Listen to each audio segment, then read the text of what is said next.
Buenos días. Bueno, pues antes que nada, gracias a todos por acompañarnos el día de hoy. Gracias, Luis Manuel, por la invitación.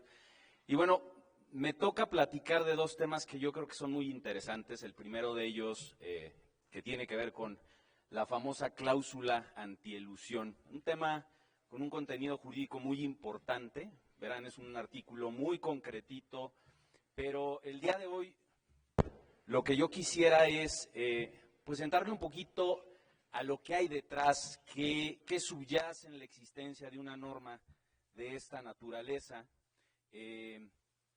cuál es el objetivo, el alcance y pues evidentemente también qué es lo que podemos esperar en la efectividad y la aplicación de una norma de esta naturaleza. Y para ello, y no quitar más tiempo, yo me iría a la exposición de motivos.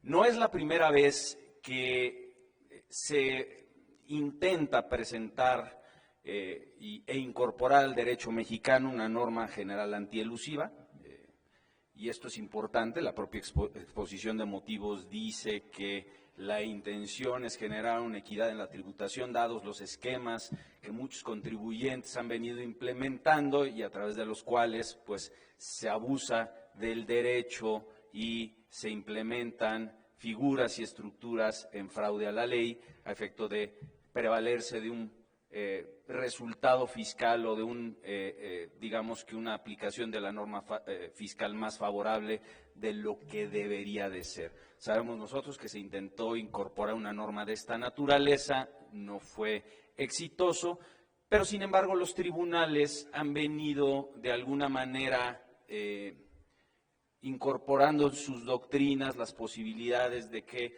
los órganos de fiscalización, pues en ejercicio de facultades de comprobación, puedan de alguna manera discutir elementos económicos de la aplicación del impuesto, realidad, materialidad, razón de negocios. Por ahí hay una tesis del tribunal más o menos reciente que te habla de que la razón de negocios es algo que puede ser evaluado o revisado por las autoridades fiscales con el ánimo de determinar la materialidad de un acto. Entonces ya en nuestra aplicación práctica, en nuestra doctrina jurisprudencial, ya nos encontramos con pronunciamientos de esta naturaleza, habida cuenta que tenemos instituciones como la simulación reguladas en el ámbito del derecho común y demás, ¿no?, que podrían llegar a ser aplicadas con la discusión que pueda llegar a suscitarse, pero para efectos tributarios también. Entonces, decía yo, la exposición de motivos reconoce esta necesidad y este ánimo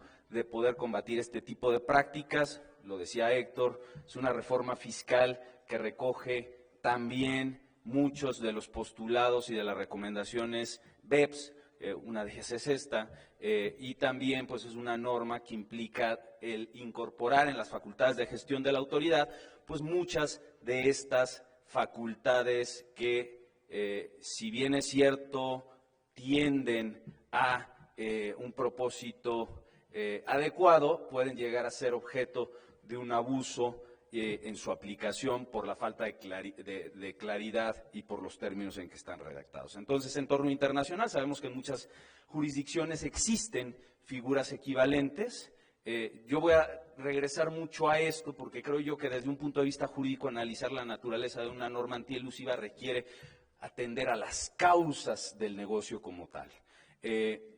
Y en otras latitudes donde existen figuras como fraude a la ley, como la calificación de los hechos en derecho español, el step transaction en Estados Unidos y demás, pues en realidad son disposiciones que lo que buscan es precisamente corregir una situación anómala y conducirla a una situación de normalidad. Esto es que, dada una intención que se encuentra viciada para celebrar o para tener un propósito, ese acto jurídico se escoge y no es propio para la transacción que en realidad se está queriendo entre las partes, y por esa razón, insisto, estas normas como tal buscan digamos que corregir esa situación atendiendo también a la intención de las partes, al motivo, lo que en derecho civil se conoce como causa también del negocio.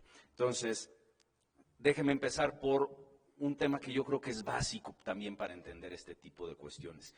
Lo que se ha entendido como calificación o recalificación en materia tributaria, sabemos que en México pues impera el principio de autodeterminación, lo que significa que los contribuyentes van a los hechos y a los actos jurídicos que celebren, los van a calificar desde un punto de vista para determinar cuál es el hecho imponible, esto es, cuál es el hecho que tiene que ser grabado y cuál es el específico tratamiento tributario que le tiene que corresponder.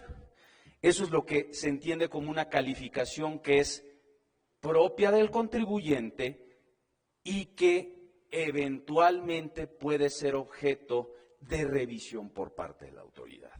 Esto significa que la autoridad no califica a través de su declaración en primera instancia el tratamiento fiscal de un concepto, pero sin embargo mantiene expeditas sus facultades para comprobar que esa atribución de los efectos fiscales sean consistentes, ojo, no solamente con lo que la normativa establece, sino también con la propia veracidad y realidad de los hechos que están siendo calificados. Y esto quizás es muy importante porque también ha sido muy discutido en relación a qué tanto y cómo es que una autoridad puede, digamos que proceder a esta recalificación en una doble vertiente, que es que la autoridad, y esto se ha reconocido, tiene la facultad de redefinir instituciones jurídicamente establecidas, como que se entiende que tiene personalidad jurídica, una AMP, por ejemplo, hay hoy una redefinición o recalificación para efectos exclusivamente tributarios. Alguna vez, y por ahí existieron algunos precedentes, la propia Suprema Corte decía, oye, no, las instituciones jurídicas preestablecidas, conceptos, instituciones de derecho civil, no pueden ser redefinidos para efectos fiscales, cosa que hoy día ya sabemos está superado y perfectamente se puede hacer. Entonces es una vertiente de la recalificación, pero también la otra es que en el momento de la aplicación del tributo, en el momento de la gestión para verificar a través de facultades de comprobación, ¿qué tanto tiene la autoridad una facultad para analizar inclusive que los hechos que han sido calificados y los actos jurídicos como tal se corresponden efectivamente con la realidad y que el efecto atribuido a estos es precisamente el adecuado? Y aquí estamos precisamente en el ámbito de lo que es una norma de esta naturaleza. Luego entonces vamos a ver también lo que precede o antecede también a esta reforma. Si ustedes ven la exposición de motivos, por ahí se citan una serie de precedentes. No son los únicos, pero quizás yo diría que estos precedentes de tribunal colegiado, tesis aislada, que se emitieron en relación al tema de los créditos respaldados, pues implican una serie de lineamientos desde mi perspectiva, algunos imprecisos e incorrectos, pero que hay que tomar en cuenta para el análisis de la norma, ¿no? Se dice, aquí podemos cambiar se dice en estos precedentes que la elusión pues se da a través de actos, contratos, negocios y mecanismos cuya finalidad es aminorar el pago de los tributos e impedir el nacimiento del hecho generador. Se reconoce la necesidad de la existencia de las normas antielusivas o antiabusos y reconoce el tema del fraude a la ley o el abuso del derecho como un elemento que hay que corregir como tal. Y quizás la parte más importante es que reconoce que las ficciones y las presunciones cuyo propósito es evitar o combatir la ilusión y la evasión tienen una presunción de legalidad. Y esto es importante porque aquí ya vamos a estar en presencia de lo que implica una reversión de la carga de la prueba, que quizás es de los elementos que hay que tomar en consideración cuando nos veamos, que espero que no, sujetos al ejercicio de facultades de comprobación, pero sobre todo al ejercicio de una facultad como esta. ¿Quién es el que tiene que comprobar cómo es que se tiene que desvirtuar. Los tribunales, insisto, en este caso dijeron tienen presunción de la legalidad, y si lo complementamos con lo que ha dicho la misma sala superior y con otros pronunciamientos, pues se podría decir que el contribuyente va a tener que remar cuesta arriba para poder, en el caso de que exista una ficción, una presunción, pues poderla desvirtuar. La ficción pues es una realidad jurídica que no coincide con los hechos, es una nueva definición. Ese es el problema. Las presunciones, como las vamos a ver en el caso del 5A, pues admiten en este caso prueba en contrario, pero sin embargo tendremos nosotros que tener esa carga de hacerlo en algún momento. Cambiamos, por favor. Quizás, aquí está bien. Una de las cuestiones que a mí me llamó más la atención de estos precedentes es que dice que una ficción no permite al contribuyente mostrar que las operaciones y mecanismos fiscales que utilizó hayan o no originado una evasión o elusión fiscal, ni mucho menos cuál fue su verdadera intención. Si ustedes se fijan, uno de los problemas que hoy día ya tenemos, por lo menos en un pronunciamiento de esta naturaleza, y lo vamos a platicar, es que te hablan de que la norma fiscal, con el ánimo de fungir como una norma antielusiva, puede establecer definiciones que no admitan una prueba en contrario, y sobre todo que no se pueda considerar necesariamente la intención del contribuyente en eludir.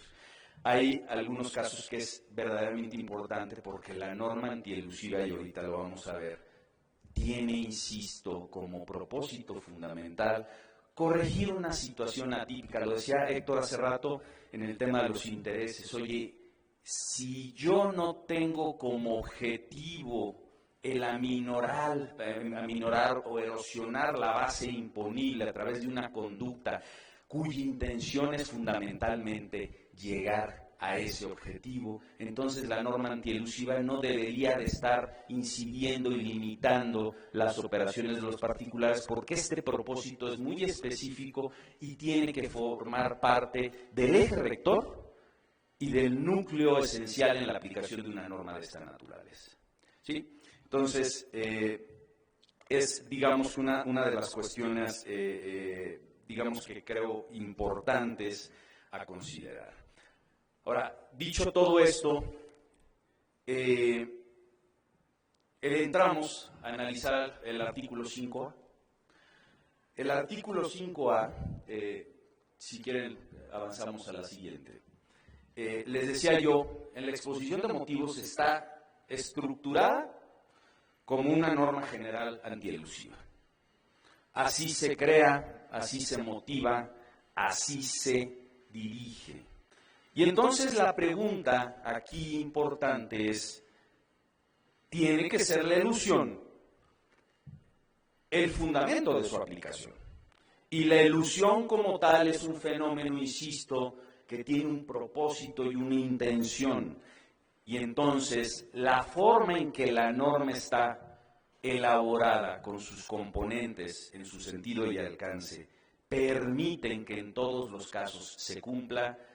Ese es uno de los primeros cuestionamientos, dado que, y ahorita lo vamos a ver, existen ciertas presunciones en donde la consecuencia en su aplicación va a estar más dada en función del resultado económico que del propósito de las partes para llegar a una finalidad, lo que, insisto, implica la causa, el por qué hacemos las cosas y hacia dónde dirigimos nuestros actos y nuestros negocios. Por eso decimos que hay grandes ausentes en la estructura de la norma, eso es una opinión muy personal, donde la intención, la causa del contribuyente no es necesariamente el elemento fundamental de la norma, y en donde la violación indirecta a la ley no necesariamente se va a producir. Yo quiero nada más detenerme aquí. Veo a muchos amigos que a lo mejor me van a decir, ¿qué se entiende por eso? Violación indirecta.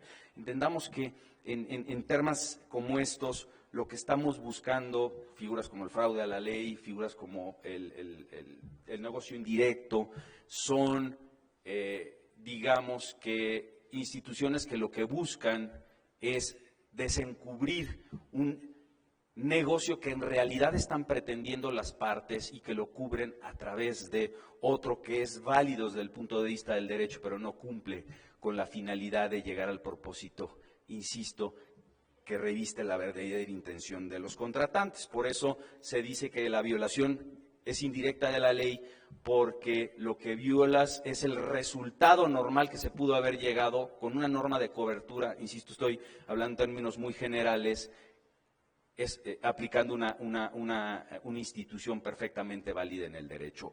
En esta norma como tal, nosotros lo que vemos es que no necesariamente vamos a llegar a esos supuestos y por eso resultará ahorita criticable en función de algunos comentarios que vamos a hacer.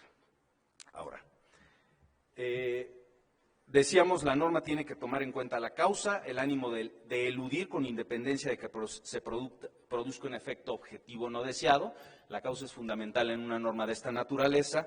Y la exposición de motivos, como decíamos también, habla de fraude a la ley y de abuso del derecho, ¿sí? Figuras que sancionan la violación indirecta de la ley, lo que no sucede necesariamente con la presente norma, donde existen presunciones en donde se atribuyen ciertas consecuencias en función de un resultado económico como tal. Vamos a ver lo grave que puede llegar a ser, sobre todo en el ámbito de la aplicación a través de entes de auditoría que se van a fijar necesaria y quizás exclusivamente en un resultado económico sin proceder a calificaciones jurídicas que son elementos fundamentales de esta norma. Entonces, conclusiones en términos muy generales, ahorita le vamos a entrar ya a cómo está estructurada. La norma antielusiva debe considerar intención de llevar a cabo actos artificiosos, indebidos o impropios. La norma no dice los actos artificiosos, indebidos o impropios que carezcan de razón de negocios tendrán los efectos fiscales que correspondan. Eso no lo dice la ley. Simplemente dice falta de razón de negocios, beneficio fiscal directo o indirecto y consecuencias de derecho, sin específicamente señalar que tiene que haber un ánimo de violación indirecta, un ánimo de engaño a través de quienes implementan estos esquemas como tal, ¿sí? Violación indirecta a la norma, decíamos, otras figuras sí lo recogen, esta no, y no debería de recoger el supuesto de una violación directa a la ley, porque eso ya lo sabemos, si tú violas directamente una ley fiscal tienes que ser acreedor de una consecuencia. Una facultad de esta naturaleza implica desentrañar un verdadero acto jurídico y un efecto fiscal que debió de haberse dado de utilizarse el negocio o el acto jurídico que en realidad se debió de haber realizado en consideración del motivo o de la causa de contratar. ¿Sí? Es, digamos, consecuencias muy generales en el marco de la aplicación de una norma de esta naturaleza. Le entramos ahora, ¿cómo está estructurado el artículo 5A? Dice, ¿qué actos jurídicos serán sancionados? Habla de actos jurídicos. Dice, los que carezcan de razón de negocios y también generan un beneficio fiscal directo o indirecto. Estos son los parámetros para decir, vamos a sancionar un acto o una serie de actos jurídicos con la aplicación de la norma. Obviamente, ahorita le vamos a entrar, no es nada más carecen de acto de razón de negocios, no es nada más hay un beneficio fiscal, sino que también implica la construcción de la administración pública para determinar, bueno, pues cuál era el acto jurídico propio, cuál era el acto jurídico adecuado, cuál era el número de actos o cómo pudiste haber reducido tus actos jurídicos para eficientar la norma y tener un efecto fiscal mayor.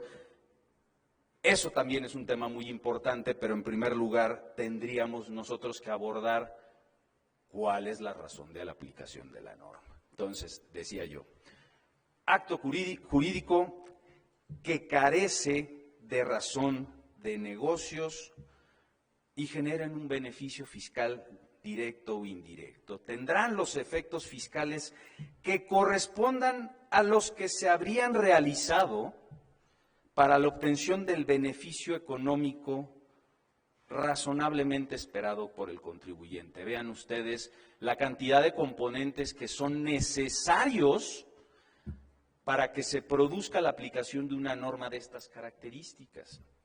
Razón de negocios, concepto jurídico indeterminado, se vale.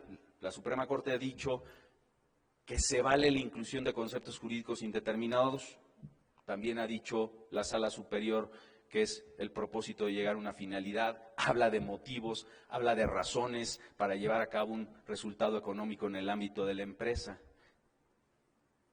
La propia norma, y lo vamos a ver, establece una presunción de cuándo vamos a poder entender que no hay una razón de negocios. Ahorita lo vamos a ver. Se dice, vamos a suponer que no hay razón de negocios cuando el beneficio económico razonablemente esperado, ahorita lo definimos, sea menor que el beneficio fiscal. Eso significa que hay una reversión de la carga de la prueba y de antemano ya se sabe que si ese beneficio económico razonablemente esperado es menor que el beneficio fiscal, pues entonces vamos a tener un problema de la presunción de que ahí carecemos de una razón de negocios y que podríamos llegar a activar la aplicación en una primera fase de esta disposición. No hay razón de negocios, hay un beneficio fiscal directo o indirecto. Primera premisa. Segundo lugar, que quizás va a ser uno de los elementos más importantes y más complejos, y es ¿qué se entiende por tendrán los efectos fiscales que correspondan a los que se habrían realizado para la obtención del beneficio? Eso implica que vamos a tener que tener a una autoridad que evalúe jurídicamente, y esa es mi perspectiva, tiene que haber una calificación jurídica de lo que el acto debió de haber sido para entenderse como propio. Y ahí es donde vamos a entrar en un problema importante de contingencia con el fisco, porque es un criterio de valoración, ojo, desde mi perspectiva, no es nada más jurídico, es un tema también de llegar a un resultado económico específico, pero sobre todo porque esta labor, si seguimos la idea de una norma antielusiva de estas características, implica recalificar, implica atribuir lo que jurídicamente debió de haber llevado un hecho imponible para que posteriormente se cuantifique y se determine el importe que debió de haber sido pagado. Aquí tenemos problemas como abogados, como contadores, como financieros, importantísimos, porque son conceptos que si bien jurídicos tienen un componente financiero y económico brutal. Y esta parte es algo que va a complicar desde mi perspectiva la aplicación de una norma de esta naturaleza, pero también va a implicar un reto importante para contribuyentes, asesores, abogados, contadores, economistas, del poder controvertir esa valoración. Ahorita vamos a ver por qué, si bien es cierto que se establecen presunciones, desde mi perspectiva esto no eximiría a la autoridad de fundar y motivar y llegar a una conclusión específica, no solamente del por qué el acto llevado a cabo no es real, es inapropiado, sino también el atribuir el que realmente se debió de haber realizado, lo que implica una labor compleja y quizás difícil de ejercer en la práctica. A ver, decíamos entonces, la ausencia de razón de negocios como elemento de aplicación de la norma. Puede presumir que los actos jurídicos carecen de una razón de negocios con base en los hechos y circunstancias del contribuyente conocidos al amparo de dichas facultades, así como la valoración de todos los elementos que tenga a la mano. Esto es mío, creo yo que esta valoración debe de implicar la motivación de la existencia de un acto elusivo. Insisto, tiene que existir la idea, la especificación de que yo como contribuyente llevé a cabo un acto que tenía como intención eludir la aplicación del tributo o aminorar su carga como tal. Y que se detalle y se compruebe la intención de haberlo llevado a cabo.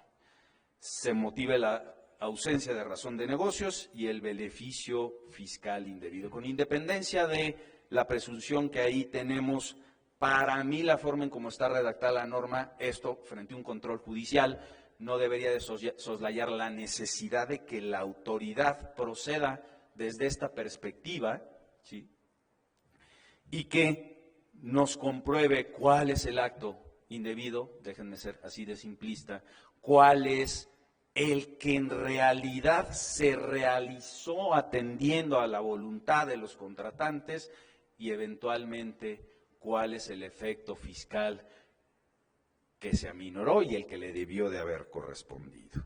Entonces, en este ánimo, ese es lo que yo, desde mi perspectiva, debería de cumplirse en la aplicación de ese precepto en lo que tiene que ver con la razón de negocios. Decíamos que la norma establece por lo menos dos presunciones.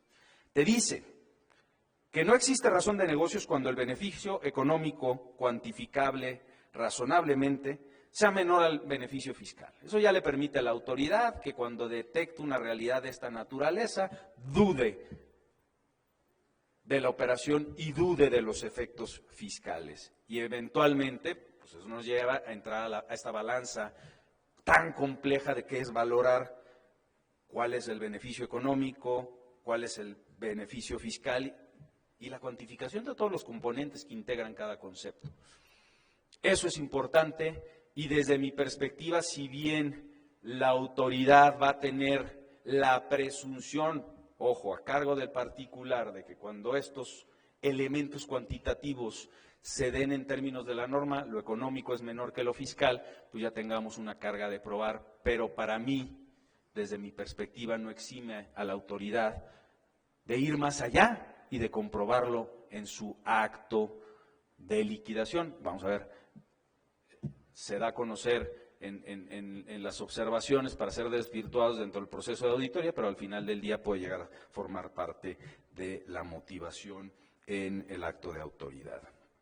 Decía yo, la autoridad fiscal tiene que hacer la cuantificación de dichos beneficios o al menos desvirtuar los proporcionados por el contribuyente. Insistimos, esto es necesario, no obstante la presunción que se contiene en la norma. Entonces, primer punto, no hay razón de negocios o se entiende que no hay razón de negocios cuando beneficio económico es menor que beneficio fiscal. La segunda de las presunciones, que quizás es más compleja aún, tiene que ver con la serie de actos jurídicos.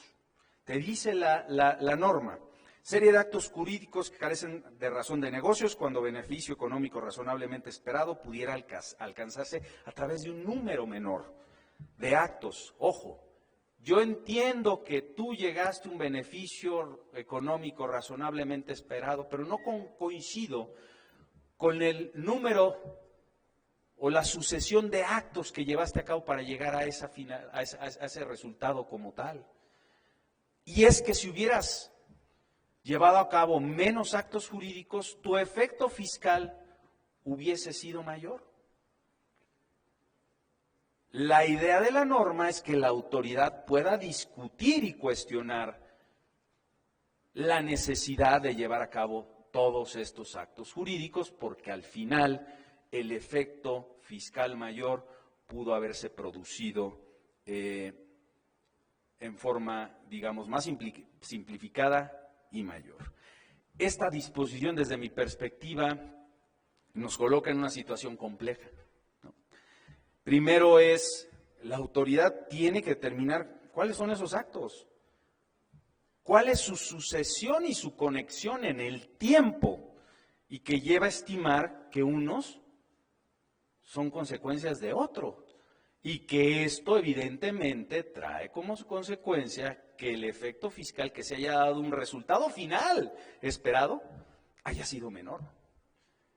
En realidad, aquí estamos frente a un tema también muy complejo en la aplicación.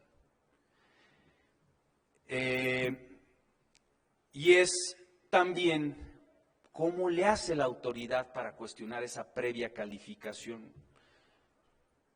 Principio de autodeterminación, buena fe, ya vimos que en algunos casos se habla de que, bueno, pues es la presunción por lo menos ahí se tiene, salvo que la autoridad ejerza facultades de comprobación, pero bueno, pues tiene que desvirtuar mi proceso de calificación para poder, digamos que aplicar el efecto de esta disposición.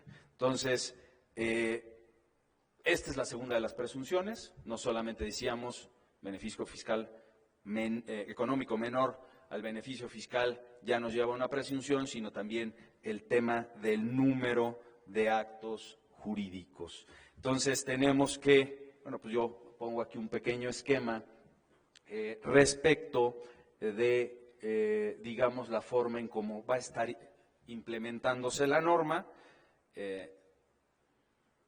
Para mí, el hecho de que esté estructurada de esa manera, y vuelvo a repetir, no implicará que la autoridad deje de o que se le pueda permitir que no compruebe ciertos elementos que son propios, y entre ellos es el ánimo de eludir, con independencia, insisto, del resultado económico que se produzca. Si quieren, pasamos a la siguiente. Ahora, ¿qué se entiende como beneficio fiscal? La norma hoy lo define y es importante porque precisamente un concepto de esta naturaleza va a ser utilizado también para el tema que vamos a ver después, el tema de los esquemas reportables. La norma te dice que un beneficio fiscal es cualquier reducción, eliminación o diferimiento temporal de una contribución. Utiliza el término contribución en sentido lato, o sea, impuestos, derechos, aportaciones, etcétera, etcétera, pueden ser objeto de esta calificación, y te dice, incluye todos aquellos que se hayan alcanzado a través de deducciones, exenciones, no sujeciones, no reconocimiento de una ganancia o ingreso acumulable, ajustes o ausencia de ajustes de la base imponible, etcétera, etcétera. Entonces, aquí ya la norma te está definiendo qué se entiende como un beneficio fiscal. Denme un segundo nada más.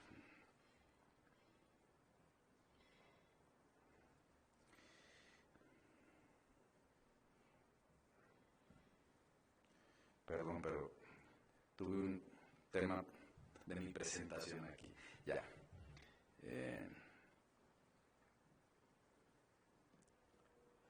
Luego, el beneficio económico razonablemente esperado, por favor.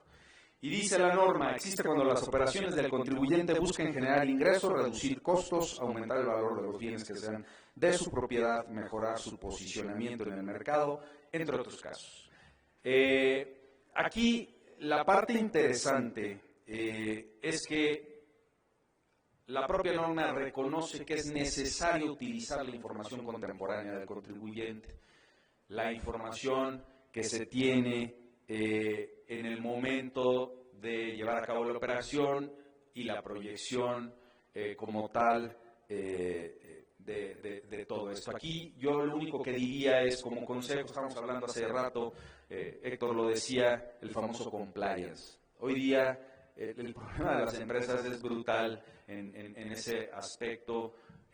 Yo nada más les pongo el ejemplo, no sé si alguien ya vaya a hablar de eso, pero el famoso 69B, yo estoy viendo que las empresas están vueltas locas y hay empresas que en realidad están creando departamentos nuevos cuyo propósito es pues simplemente darle seguimiento a todos estos conceptos. No solamente los listados y la actualización que se va dando todos los días y los efectos que tengo que dar hacia 5 años para atrás, ya vimos que la reforma, y esto es nada más un recordatorio, pues la reforma hoy como viene es dando una serie de efectos para los contribuyentes que no se regularizaron o no aclararon su situación en los plazos del octavo párrafo del 69B. Eso quiere decir, no te enteraste, estás en problemas, y ahí está el transitorio que te dice corrígete en 3 meses. Entonces, las empresas están teniendo muchos gastos de compliance, no solamente por esto, porque sí, también hay que integrar los expedientes, porque yo sé que en un futuro a lo mejor el proveedor no está listado, pero tengo que tener un expediente completo porque me van a pedir que acredite la materialidad, y entonces tengo que tener los contratos, que tengo que tener todos los elementos que acrediten que hubo una efectiva prestación del servicio. Entonces, bueno, pues todas estas herramientas de gestión, todas estas facultades que surgen también con esta reforma, bueno, pues vienen a implicar todos estos gastos. Yo les diría, aquí es importante que cuando estemos frente a operaciones de esta naturaleza, que puedan ser muy complejas, pues hay que también tener en ese compliance todos los elementos que acrediten la razonabilidad, inclusive desde una perspectiva económica. Me he topado en algunas ocasiones con funcionarios del SAT que me dicen, no, es que nosotros no estamos de acuerdo con esa decisión empresarial porque la empresa pudo haber hecho A, B y C. Y entonces, bueno, pues los directivos de la empresa casi agarran sus cosas y se van porque pues, no tienen ninguna función en la empresa cuando hay alguien que les está diciendo cómo hacer las cosas mejor y de otra manera. Entonces aquí sí tenemos un tema en donde la razón de negocios también va a ser un elemento que se va a tener que discutir y acreditar desde muchas perspectivas y entre ellas la económica, porque pueden existir erogaciones, gastos que podrían no ser lógicos desde la perspectiva del SAT, pero que con esa forma tan agresiva pueden ser muy lógicos desde la perspectiva empresarial, como por ahí alguien que me decía que compró una empresa para tronarla, ¿no? Si tú se la llevas al SAT, pues te va a decir no hay manera, y sin embargo para ellos era tan lógico quedarse con ese mercado, que era mucho mejor quebrarla, ¿sí?, que mantener compitiendo desde esa perspectiva. Digo, pasan muchas cosas que desgraciadamente vamos a entrar en un entramado de discusión y de valoración con la parte del SAT. Entonces, simplemente el mensaje es, hay que guardar todos estos elementos, hay que contar con ellos porque eventualmente podrían llegar a ser necesarios si nos topamos con el ejercicio de una facultad de esta naturaleza. Entonces, beneficio económico razonablemente esperado y entonces, bueno, pues va a existir esa ponderación como decíamos. El SAT va a decir, ese beneficio económico razonablemente esperado debió de haber sido y está cuantificado de esta manera, imagínense. Y sin embargo, tu beneficio fiscal es este. Entonces, yo entiendo que hay aplicación de la norma y procede una recaracterización de tu operación con los efectos fiscales consistentes. Ya tendremos que ver cómo se hace todo esto. Bueno, ahora, procedimiento. Esto me parece que es importante. Lo que es importante es que el ejercicio de la atribución no quede en el propio órgano fiscalizador. Creo y estoy convencido que la aplicación de esta norma es económico, pero es esencialmente jurídico porque implica la atribución, calificación o desconocimiento jurídico de hechos y actos, ¿sí? Y en esa medida, el auditor, pues no creo que tenga el perfil adecuado para proceder a estos temas. Aquí se dice va a haber un órgano colegiado, se van a establecer reglas integrado por SAT, por la Secretaría de Hacienda y ellos tendrán que emitir una opinión favorable para el ejercicio de la atribución de la norma. Se establece un plazo de 2 meses para que se emita la opinión. En caso de que no se emita, pues se entiende negada, una negativa ficta, implica que no se va a proceder al ejercicio de la facultad en perjuicio del contribuyente. Y creo que también eso es importante porque en la mayoría de las legislaciones que han incorporado normas de esta naturaleza, pues efectivamente se ha reconocido el derecho de audiencia, y esto es que el contribuyente pueda, previo a la existencia de un crédito fiscal, el poder discutir o el poder desvirtuar las consideraciones de este órgano colegiado, ¿sí?, para que no trasciendan. Yo aquí estoy totalmente convencido de que es apropiado.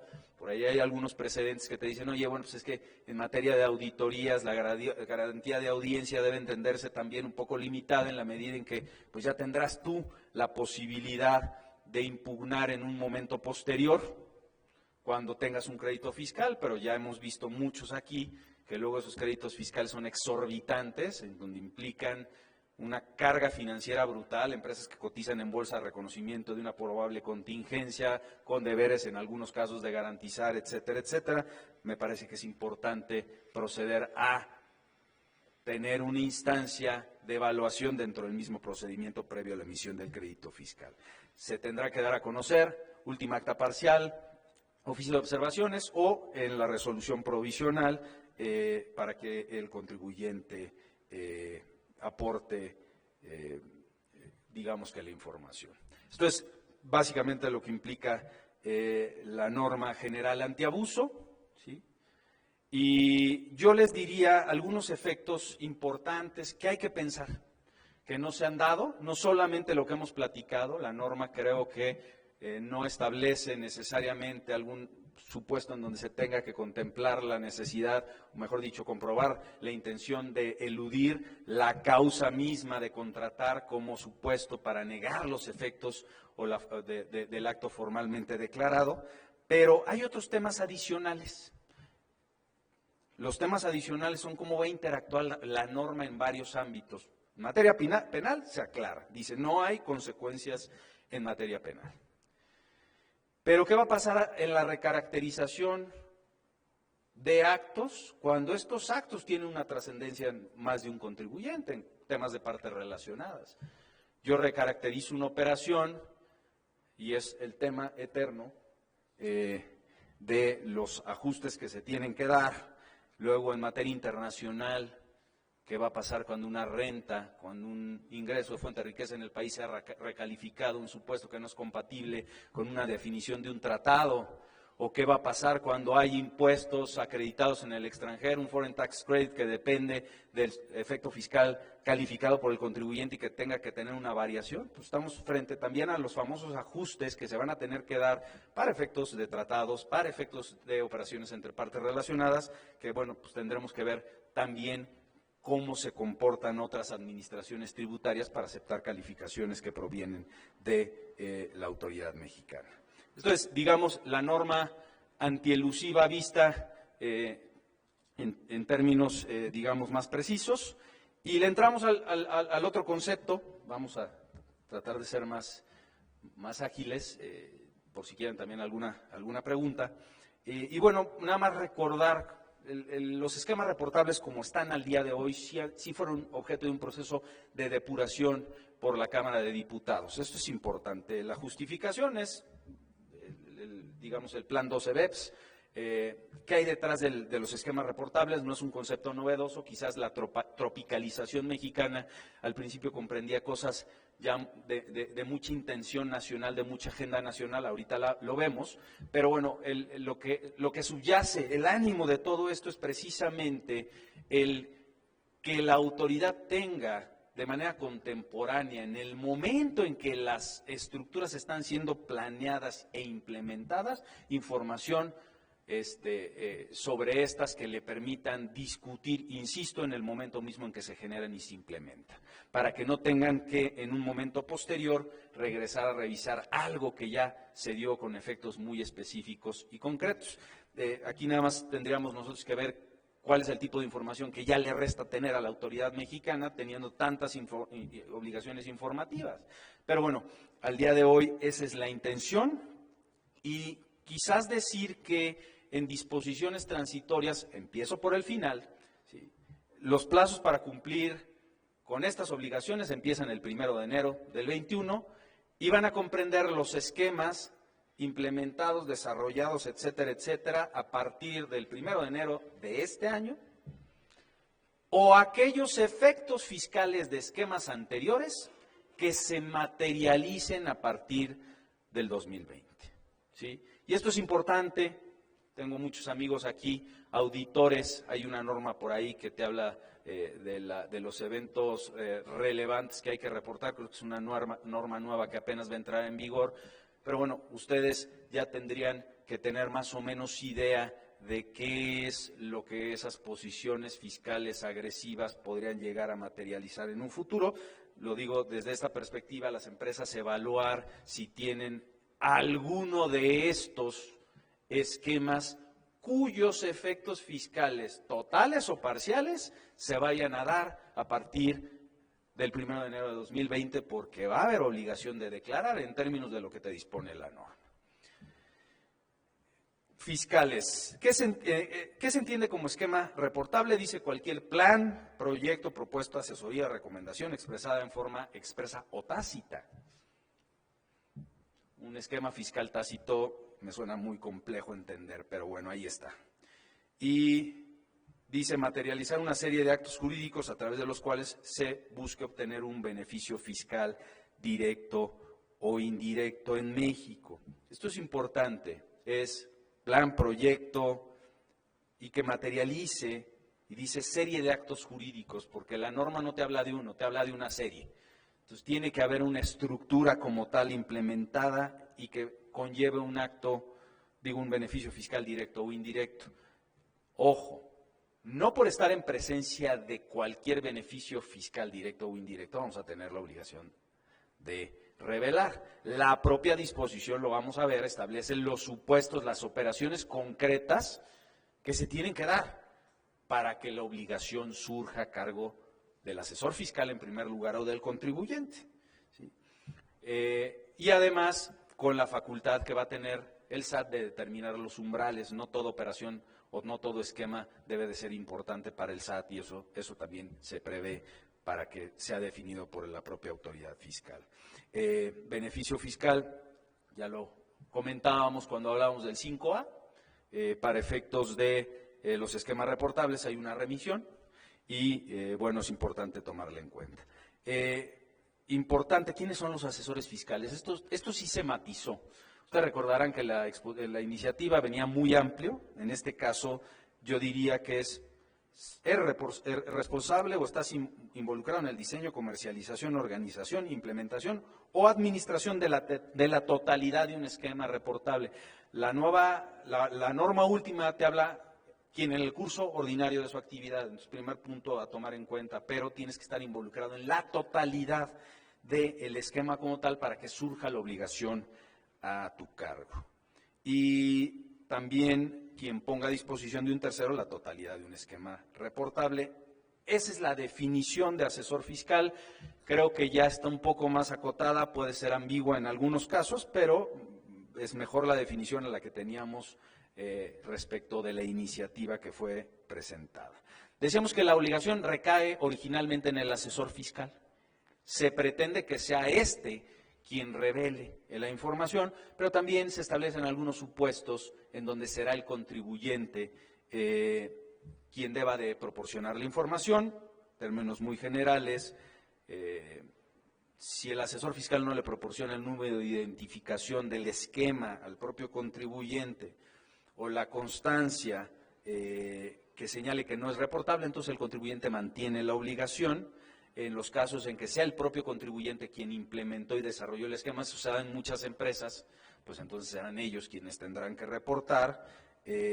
Asesor fiscal, sea un residente en el extranjero sin establecimiento permanente en el país, tengo un impedimento legal y quizás la parte más importante, esto sí deriva de la negociación que se hizo con la Comisión de Hacienda de la Cámara de Diputados. Ya hay la posibilidad de que exista un acuerdo entre asesor y contribuyente. Y si ellos se ponen de acuerdo y dicen, tú vas a ser contribuyente quien revele, es perfectamente posible. Y esto yo lo que he visto es que en la mayoría de las firmas pues está optando por tener ese acuerdo con el cliente a efecto de que sea el cliente el que cumpla con esa obligación y liberarnos de una carga importante, pero sobre todo de una contingencia que puede ser mayor en términos de la cuantía de las infracciones que ya veremos. Supuestos, no vamos a entrar a detalle, pero yo diría que son conceptos que la propia autoridad ha estimado como áreas de riesgo, así las definió en la exposición de motivos. Y dice, evita el intercambio de información fiscal o financiera. Si tú tienes un esquema que te lleva a ese efecto, pues entonces tienes que declararlo. Evite cobro de ingresos de impuestos sobre la renta por entidades transparentes, refipres, multinacionales, como lo explicó Héctor. Identificación de beneficiario efectivo. Quizás una parte importante a resaltar, la idea original era incluir una cantidad una cantidad de operaciones, inclusive reestructuras, aumentos de capital, etcétera, etcétera, lo que iba a hacer imposible de que la autoridad tuviera una verdadera efectividad en la implementación de esto, además de que pues iba a ser una carga muy importante para los contribuyentes. No significa que la autoridad lo haya dejado a un lado, no, lo que sucede es que ya lo quitó como un deber de revelación en términos de estas disposiciones, pero lo metió en una informativa expresa. Entonces, hay que informar de todas maneras. Hay algunas operaciones importantes entre partes relacionadas, las que se han detectado como áreas de riesgo, insisto, también ya formaban parte de las declaraciones informativas en materia de partes relacionadas, pero en este caso vamos a reportar esquemas complejos y estos tienen que ver como transmisión de activos, funciones y riesgos sin remuneración, salida de esas funciones del territorio nacional sin pagar un impuesto, activos de difícil valoración, etcétera, etcétera. Y quizás una de las partes más importantes pues, tiene que ver con prácticas también que hemos visto de pérdidas fiscales cuando se transmiten y están próximas a vencer, aplicación de la tasa del 10% de dividendos y, señores, también auditores, el 20%, operaciones con registros contables y fiscales con diferencias mayores al 20%. Entonces, esta parte es importante también que la tengamos en cuenta cuando vayamos a entrarle a todo esto. Decíamos, el SAT va a determinar umbrales y se establece también que no implica una violación al secreto profesional. Ya sabemos que hay obligaciones para nosotros los profesionistas de informar, salvo que te lo permita el propio contribuyente, en el caso del secreto fiscal, o bien tengas una obligación legal que efectivamente deriva de la nueva norma. Y bueno, ¿qué es lo que implicarían las obligaciones más importantes de los asesores fiscales? Yo les diría revelar los esquemas, presentar una declaración informativa en el mes de febrero, expedir constancia al contribuyente cuando no se esté obligado a reportar o existe un impedimento. Ya vimos que esa es una razón para que el contribuyente tenga la obligación, y pues serían las más importantes. Quizás algo fundamental, vamos a la siguiente lámina, lo dice la exposición de motivos muy claro. Nosotros queremos información y queremos implementar una norma que además tenga una eficiencia en la gestión, implica una disuasión.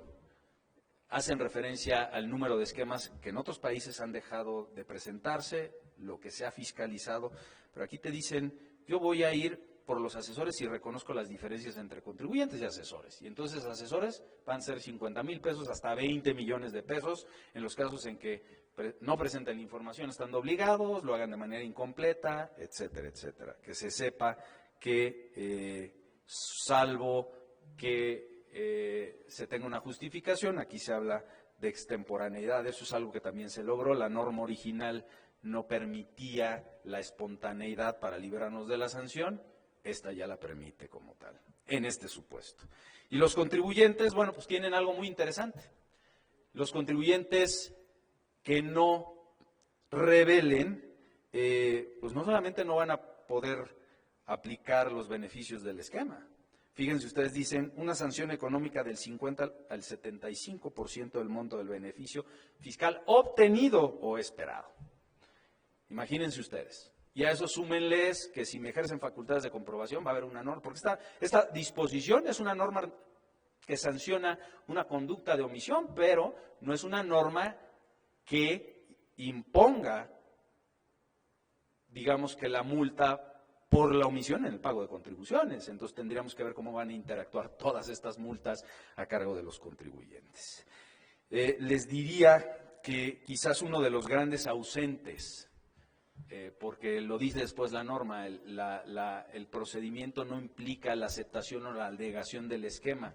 La idea original es que existiera este reporte y esta revelación para que fuera estudiado internamente por un órgano colegiado en el SAT y determinada si era viable o no el esquema como tal. Hoy día se suprimió. Creo que existiendo la obligación como tal, sí aportaba la certeza a los contribuyentes tener la posibilidad, por lo menos como se preveía en la iniciativa, de que sea evaluado el esquema, de que seas considerado en la explicación, pero sobre todo también porque se preveían medios de defensa en contra de una decisión favorable. Hoy día pues, simplemente vas a mandar la información y si la autoridad está en contra, pues vas a tener problemas de fiscalización.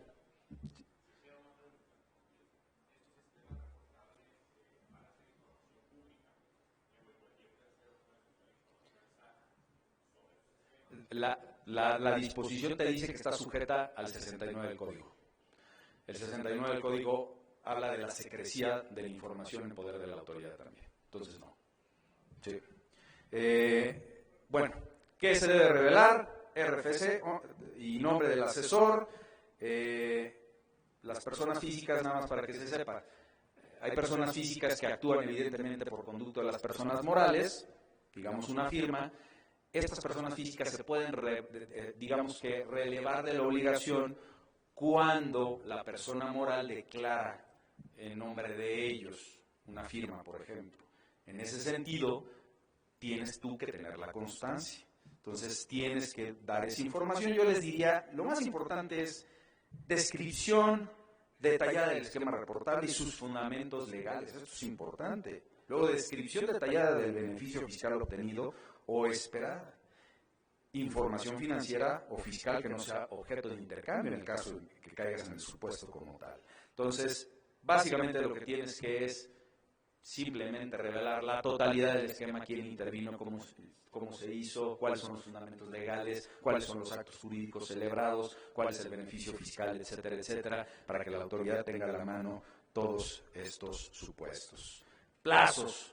Decíamos, la ley te dice a partir del 1 de enero del 21 todo lo que se haya generado a partir del 20 o los efectos fiscales de esquemas previos materializados a partir del 20, son 30 días a partir del primer acto de comercialización. En el caso de los generalizados nada más para ser muy concretos son aquellos esquemas que se nos ocurren, que le aplican a muchos contribuyentes, no van teledirigidos, sino cualquiera puede implementarlo como tal. Si yo lo empiezo a comercializar, yo como firma tengo que reportarlo.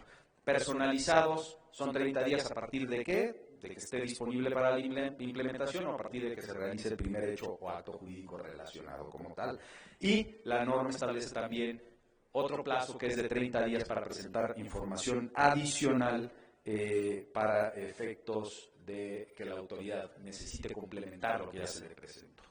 Decíamos, efectos de la revelación no implica la aceptación o rechazo de sus efectos, desgraciadamente esa parte se suprime, y no puede ser utilizada la información por la autoridad fiscal para efectos penales, salvo en el caso de comercialización de facturas. Básicamente 113 bis, ahí sí va acorde con esta obligación. Finalmente, ya para terminar, hay una modificación a los supuestos de ejercicio de facultades de comprobación. Se establece la facultad de llevar a cabo, ojo, visitas domiciliarias nada más, para verificar el cumplimiento de las obligaciones de los asesores fiscales en esta materia. Entonces, asesores fiscales tendremos, bueno, los que califiquen, que tener también toda la información de gestión y cumplimiento de esta obligación que ya vimos en una formación muy importante y cuyos efectos en la omisión pueden conllevar multas muy cuantiosas. Es todo, gracias.